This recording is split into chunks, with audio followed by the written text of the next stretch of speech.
Well, we haven't done a video in a long time, so I figure on my lunch break I'm gonna try to do one. And weather's nice. I usually go for a walk around this time. So before I start, let me just say I do curse a little bit. I'm not a doctor. I go off of my opinion and my opinion only. So you got debates, it happens. And now, since we got that out of the way, let's go with Walla. Good morning, good afternoon, and good night. A question I was asked is, does dairy make you fat? Cheese, milk, all that fun stuff. Does it make you obese? The answer in long term, yes. And why? Because people don't know how to measure. People become lactose intolerant. I got trucks going by, so I apologize. I am at work. And yeah, the other answer is no. Because if you understood that dairy provides calories in versus calories out. The less you eat, you can lose weight. The more you eat, the more you can gain weight. Now, the tricky part about it is what dairy is best. We have to understand what food is, okay? Some people can be sensitive to dairy.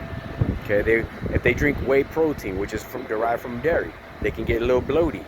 You know, they can get gassy, which then for some athletes, they don't do that because they take away that component. For one, it minimizes their calorie intake. They can live without dairy. Two, you know, they want to show their shredded abs, so of course they got to make sure there's no gas and bloatness in there. So that's why dairy is usually not part of the diet. Now in keto and things like that, they'll have dairy. They'll have full fat dairy. You know, but the smarter ones who tend to lose weight from it, they do gauge what they have. They do gauge what they consume. So you can't really let that cloud you or fool you into thinking, oh, it's okay to have dairy. Not saying that it's not. I'm not saying it's not. I'm saying is that you got to be smart about it. Just the way you approach anything. You have to be aware. If you're aware of any food you put in your mouth, things will be a lot easier. If you were to actually gauge a serving of shredded cheese or a piece of cheese, you know, or a measure in a food scale, cheese sauce, you'll be okay because you now know the amount you're consuming.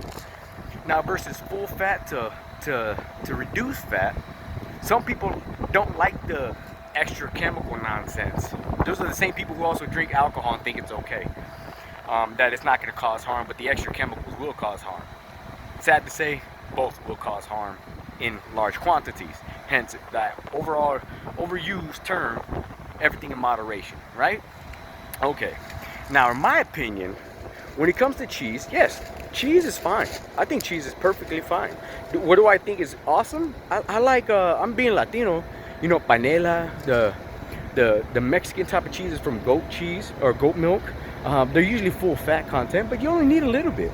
You know, I only consume a little bit. So, I mean, more times than not, maybe a serving, an ounce, gives me about what? 30, 60 grams, 60 calories or so?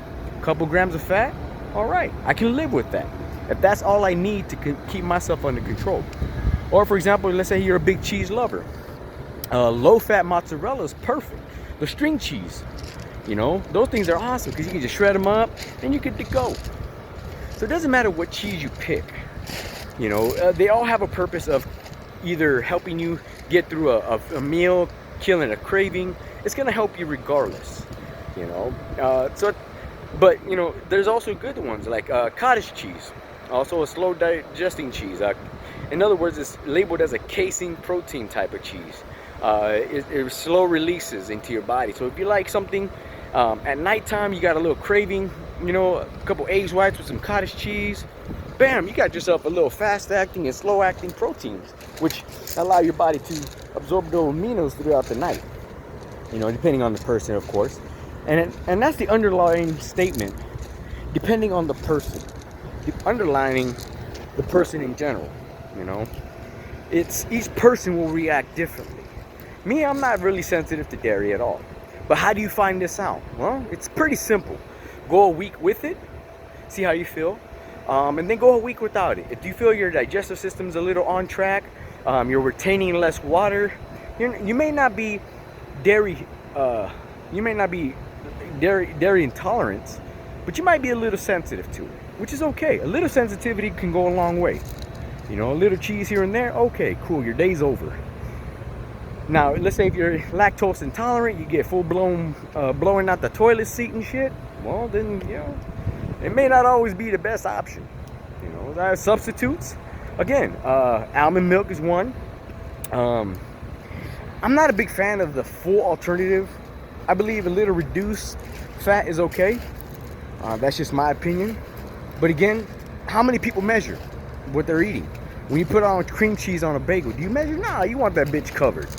You know, when you put cheese on your burger or your tacos or whatever, do you measure? No, you just load that motherfucker up. Same with your salads. I got shredded cheese. Well, how much? 2-3 grams, ounces? How many ounces of dressing did you put on that motherfucker? See, that's the kind of thing we overlook and underestimate, which then in turns are like, well, I'm eating healthy, then why am I gaining weight? Or why am I not losing weight? Well, those are factors you have to consider. So full to reduced, it depends on you. If you're trying to save calories, yes, go reduced, you know, so you can have a little bit more without having to put on more calories. Does that make sense? Volume, you know, helps. And then if you're afraid, you think you're sensitive, try it out. Take it out for a week, then put it back in, you know. And then if you feel like a reaction to it, well, then there you go. You might be a little sensitive. Okay, that's a simple trick, simple test. And then if you don't know, if you think your cheese is okay regardless, okay, well, how about you just, for a week, measure out what you're eating. I know it's a little tedious at first, but that's the problem. People are fucking lazy in the kitchen.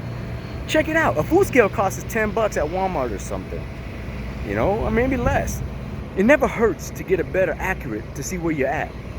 You know, I like Latin cheeses. I like mozzarella. I like sharp cheddar. I think they're all fine. They're all going to give you the same, you know, end result. One, they came from dairy. Two, they're going to give you calories. Three, not so much on the protein, but a little bit more on the fat content. So again, one of the things that we overlook, you know, fat can accumulate real damn quick. So at the end of the day, just ask yourself, what is it that you put in your mouth? That probably came out really wrong, but whatever.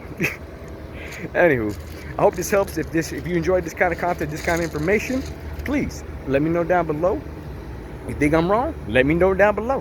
What's your favorite type of cheese? All right, like, subscribe, all that fun stuff, and see if I can get some more of these bad boys out. You guys have a good one. Adios.